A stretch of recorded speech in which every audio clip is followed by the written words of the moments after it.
Top 10 facts only in the Philippines. Number 1, sarili mong pera sa SSS o GSIS, pinapautang sa iyo na may malaking interes. Only in the Philippines. Mataas ang standard pero mababa ang sahod. Only in the Philippines. Mahirap makapasok o makakuha ng trabaho kung walang butter. Only in the Philippines. Maliit ang sahod pero malaki ang kaltas sa SSS, Pag-ibig, PhilHealth, BIR o GSIS. Only in the Philippines pa rin. Pag late ka, kaltas. Pero pag nag-overtime ka, thank you lang yung ibibigay sa'yo. Only in the Philippines. Kasama sa requirements ang physical appearance, dapat maganda, guwapo, sexy o macho. Tapos meron pang age limit at height requirement.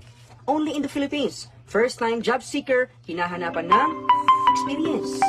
Only in the Philippines. Kukuha ka ng valid ID, pero hahanapan ka pa ng valid ID rin. Number 9, only in the Philippines. Pag magaling ka sa trabaho, dinadagdagan ka ng trabaho. Hindi dinadagdagan ang sweldo. At panghuli, only in the Philippines. Presyo ng mga bilihin ay mataas. Ngunit ang sahod ay di tumataas. Hay nako.